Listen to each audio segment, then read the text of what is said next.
Real quick before we talk about Shohei Ohtani making history with his newest contract extension, I want to go ahead and show this graphic right here. Josh Naylor and Bo Naylor are hitting back-to-back. They're brothers on the same team in the same lineup hitting back-to-back. That's really cool. What's up, everyone? It's Fuzzy. Welcome back to yet another MLB recap. I know that you're all watching football, so I'm going to go ahead and jump straight into the news from yesterday. We're going to go ahead and start off with the Angels game because it segues perfectly into Shohei Ohtani. Jose Suarez, he tried to become the first pitcher since Felix Hernandez to throw a perfect game. He lost it in the 7th inning. Nathaniel Lowe, he ruined the shutout as well. 27 home runs. He's hitting .302 with a 140 OPS plus, maybe the most underrated player in baseball right now. The Halos, they picked up Suarez though. They got him the W after scoring a few in the 8th, so they win 4-3. And I'm not gonna lie, a 2023 rotation of Patrick Sandoval, Reed Detmers, and Jose Suarez, that's not bad at all, especially when we talk about their ace, Shohei Ohtani, who made some history. He signed a contract extension for $30 million to avoid arbitration. That is the most ever for a player right before arbitration. I think the previous was $27 million by Mookie Betts. I kind of wanted it to go to arbitration because they would have had to decide the value of, okay, Shohei Ohtani, he's a really good hitter. He's an ace Cy Young level type pitcher. How much is he worth per year? I mean, probably 50, 60 million, and he's going to get that once he's a free agent in 2023. So Shohei Ohtani making even more history, this time in the checkbook. That's cool. The series of the year is happening between the Mets and the Braves. Both are tied for first place right now, so whoever wins this game will be in sole possession. The Braves, they beat Jacob deGrom. They're trying to make back-to-back upsets with Scherzer on the bump in game number 2. Matt Olson has been so good recently, and look at Dansby Swanson. He made Mets fans act like this.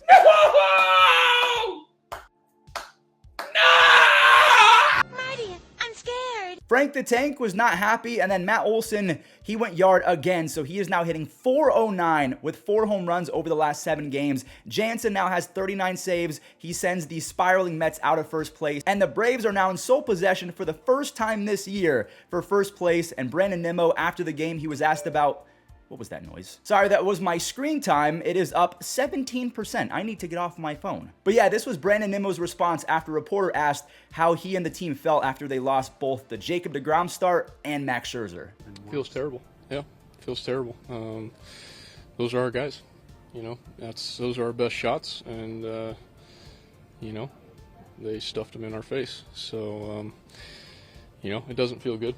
No, it doesn't feel good at all. But you got to find a way to bounce back tomorrow and come and give it everything you got. The Orioles are trying desperately to stay alive, while the Yankees are trying to play Grim Reaper, because if the Orioles lose this game, they are in fact eliminated from postseason contention. Nasty Nestor and the Bronx Bombers, they put Baltimore in a coffin. Yes, Baltimore is out. Sorry, I kind of spoiled it. But Stanton, he opens the hips. He barrels up that baseball nearly 450 feet. And before we talk about Nestor, Gleyber Torres has 13 RBIs over his last 11 games, and Donaldson has an 840 OPS over his last 18. Nestor, he was going up against his former team. He struck out 12 over nearly 8 shutout. He walks away with a 2.44 ERA on the season. I thought regression was imminent, but he got even better this year. So Nestor, he threw his final start, and apparently Sandy Alcantara is done as well. He's not going to throw any more starts this year. He led the league in innings pitched, complete games. He had 6 complete games, all with an insane 2.28 ERA. If I had to vote for someone in the NL, Sandy, he's my pick. Since we brought up the Marlins, let's see if they could help out the Phillies, because the Phillies, they're playing a doubleheader versus the Nationals, and the Marlins are facing the Brewers, so this could be a big day if the Marlins do end up winning.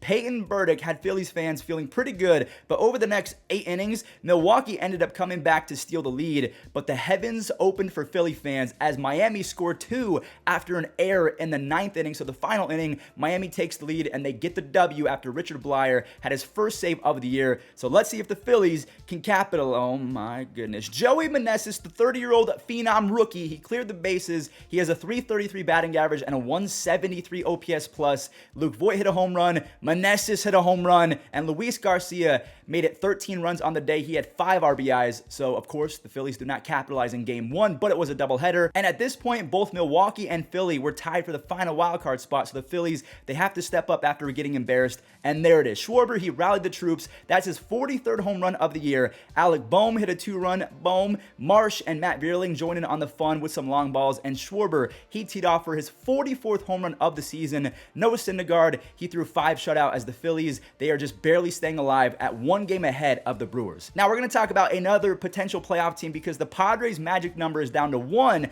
after this W over the White Sox. Magic number is simple. It's really how many wins do you have before you clinch something. So if the Padres win 1 more game, they will clinch a wild card spot. So this was as perfect as a win as you can get. Your star players all hit home runs. Juan Soto, Jake Cronenworth, and Manny Machado, they teed off. And Mike Clevenger, he had 6 innings of 1-run ball, so that was really good. What do we make of the San Diego Padres going into the playoffs? They have a solid rotation. They have a great lineup. They have pretty good defense. And when everything is clicking, aka when Josh Hader is doing his thing at the back end of that bullpen, he has 1 earned run and 12 Ks over his last 10 innings. That's really good. The Padres, they could surprise folks. Danny Jansen and Teoscar Hernandez drove in 5 of the first 6 runs for the Blue Jays, and Danny Jansen now has 15 home runs and a 146 OPS plus as a catcher. Ross Stripling, he threw 6 shutout, and Bo Bichette went 4 for 4. He's hitting nearly 350 in the second half. He leads the league in hits and doubles. Houston, they scored all of the runs that they needed in the 3rd inning because Christian Javier, he wasn't messing around. Another gem, just like Ross Stripling, 6 shutout, but he only allowed 2 base hits and had 7 strikeouts. So after an amazing season, that was his final start. He is ending it with a 2.54 ERA, and the Astros have 103 wins. The only team with more wins, the Dodgers,